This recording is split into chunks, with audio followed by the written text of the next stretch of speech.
जे mains का first attempt 2025 का जनवरी के अंदर है और आज हम जे मेंस 2025 से रिलेटेड कुछ इंपॉर्टेंट अपडेट्स लेकर आए हैं। बहुत सारे बच्चों के माइंड में बहुत सारे कंफ्यूजन्स हैं कि यार पेपर का पैटर्न क्या होगा, सिलेबस क्या होगा, कब फॉर्म आएगा, कब एडमिट कार्ड आएगा, कहाँ से एंटर मिलेगा, कब एग्जाम की डेट्स अनाउंस होगी।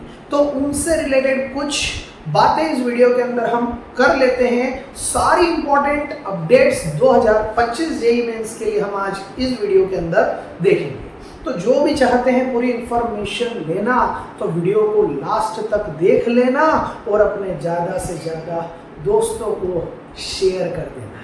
तो देखिए, करते हैं हम कुछ बात अब इसके ऊपर। तो यार अगर मैं सबसे पहली बात करूं तो जेईई मेंस 2025 के अंदर जो पहली चीज है जो अटेम्प्ट है, अगर अपन अटेम्प्ट की बात करें तो अटेम्प्ट अगेन दो होंगे।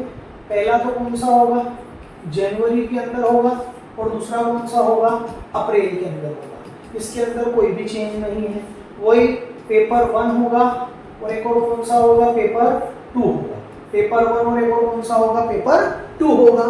वही पेपर 1 बीटेक वालों के लिए है और पेपर 2 कौन सा है, बी आर्किटेक्चर वालों के लिए। क्लियर है। वही कौन कंडक्ट कराएगा, एनटीए कंडक्ट करा रहा है इस बार भी। चलिए आगे की बात कर लेते हैं हम। इसके बाद क्या है, अगली बात क्या क्या इंपॉर्टेंट नोटिफिकेशन अभी हमें जेईई मेंस के द्वारा मिले हैं। तो ये सेशन 1 सेशन 2 के लिए अब टेंटेटिव डेट्स की मैं चर्चा कर लेता हूँ। टेंटेटिव डेट्स क्या क्या है।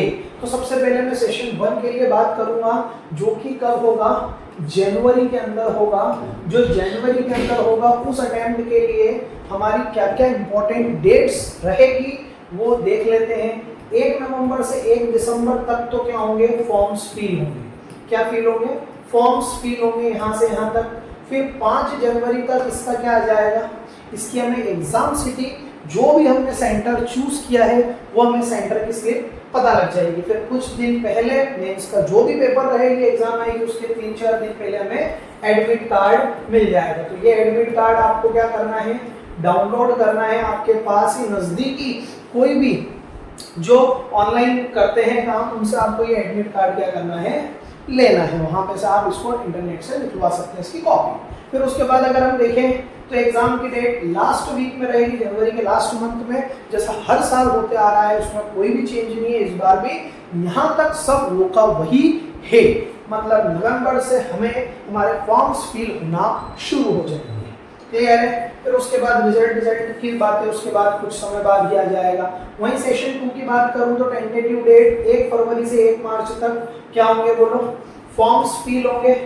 यहाँ पे क्या फिल होंगे, फॉर्म्स फिल होंगे। फिर लगभग वही 28 मार्च तक हमारे पास सिटी स्लिप आ जाएगी, कहाँ पे हमारा सेंटर रहेगा। फिर दिन पहले admit card. First week of April के अंदर हमारा ये पेपर होगा। क्लियर है। ये तो हमने अब हम बात करते हैं कुछ एग्जाम फॉर्म से रिलेटेड। तो वो एग्जाम फॉर्म से रिलेटेड तो वही सारी चीजें हैं जो प्रक्रिया हर साल होती है। सबसे पहले रजिस्ट्रेशन, फिर फिलिंग, फॉर्म फिलिंग होगी, अपना फोटोग्राफ लगाना है और वहीं पे हमें क्या करना है, पेमेंट करना है। जो हर साल प्रोसेस होती है, इसके अंदर कोई भी चेंज नहीं है। किसी भी ऑनलाइन के वहां पर आप जाके ये सारी की सारी इंफॉर्मेशन दे सकते हैं और अपने फॉर्म फिल कर सकते हैं। क्लियर है। इसमें कुछ ध्यान रखें, जो भी आधार कार्ड है वो आपका अपडेट होना चाहिए। बहुत सी बार बच्चों को प्रॉब्लम आ जाती है, आधार कार्ड उनका अपडेट नहीं होता है, तो जिस कारण से वो थोड़ा सा लेट हो जाते हैं। तो आप पहले से इन चीज़ों को, अपने डॉक्यूमेंट्स को अच्छे से पहले क्लियर कर लीजिएगा और अपडेट उन्हें करा लीजिएगा। तो यार इनकी रजिस्ट्रेशन फीस की चर्चा करूँ तो मैं क्या है, अगर आप इंडिया के जो भी लोग हैं, जनरल के, ईडब्ल्यूएस और ओबीसी कैटेगरी, 1000 रुपये उनका क्या रहेगा, एग्जाम फीस रहेगा। और जो आउट ऑफ इंडिया है उनके लिए 5000 रहेगा। Female candidate, general, EWS, OBC वाले हैं, उनके लिए क्या रहेगा, 800 रुपीज़ रहेगा। और वहीं पे जो भी आउटसाइड इंडिया के सेंटर से बाहर के हैं उनके लिए क्या रहेगा, 4000 रहेगा। क्लियर है। फीमेल कैंडिडेट है, ओबीसी में कौन से, फीमेल कैंडिडेट। और वहीं पर अगर जो SC ST PWD वाले हैं और ट्रांसजेंडर कैटेगरी, इनके लिए 500 रहेगा एग्जाम फीस। और वहीं पर जो आउट ऑफ इंडिया उनके लिए 2500 रहेगा।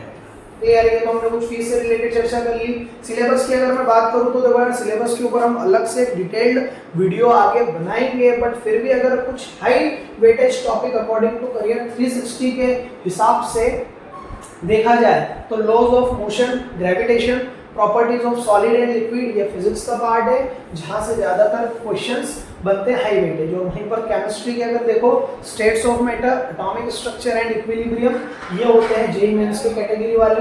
वहीं मैथमेटिक्स के अंदर sets, relations and function, matrices and determinant and mathematical induction, ये कुछ हाई वेटेज टॉपिक है मैथमेटिक्स के लिए। क्लियर? हम इसके ऊपर डिटेल्ड वीडियो आगे बनाएंगे जिसमें हम सभी चैप्टर के एनालिसिस करेंगे, हमारे लिए कौन कौन से चैप्टर इंपॉर्टेंट है और कहां से ज्यादा वेटेज रहेगा। अगर एग्जाम पैटर्न के ऊपर चर्चा करूं तो यहाँ पे सभी बच्चे गौर कर लेंगे, अलर्ट जरूर ध्यान दे।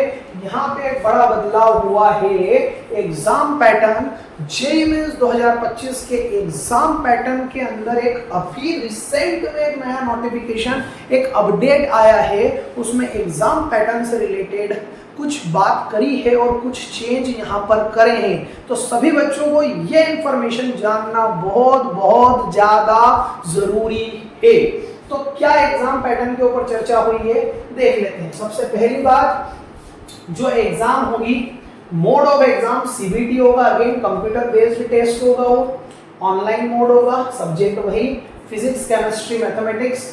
जो क्वेश्चंस की वैरायटी आती थी, पहले एमसीक्यू आते थे और एक और न्यूमेरिकल वैल्यू आते थे, अभी भी है तो वही same, MCQ and numerical questions ही आएंगे, बट जो पहले क्वेश्चंस टोटल 75 होते थे, मतलब बच्चे को क्वेश्चंस मिलते थे 90, जिसमें से अटेम्प्ट करना होते थे 75, मींस हर पार्ट के 30, जिसमें 20 एमसीक्यू, ठीक है, और 20 MCQ, 20 MCQ.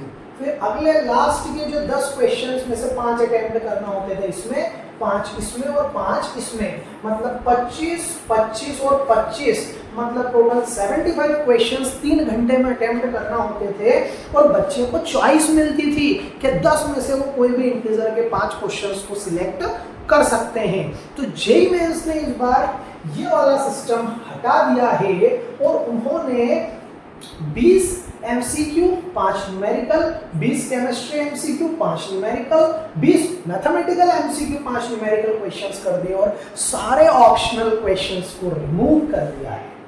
Marking scheme will be same, minus mark for incorrect and plus for the correct. मतलब आप अगर इस पे अगर थोड़ा सा गौर करो ना तो थोड़ा पेपर का स्टैंडर्ड लेवल बढ़ जाएगा।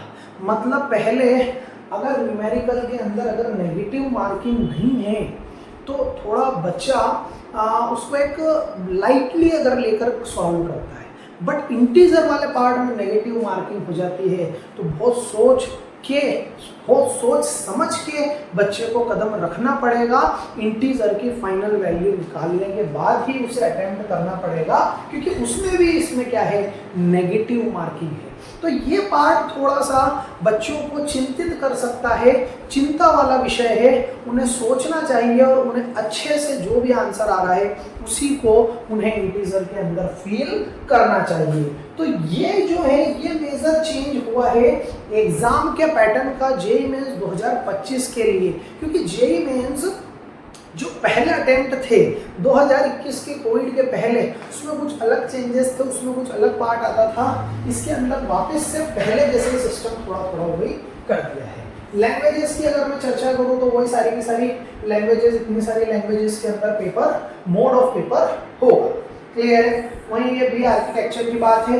तो ये तो हमने कुछ जरूरी बात कर ली जेईई मेंस 2025 के लिए।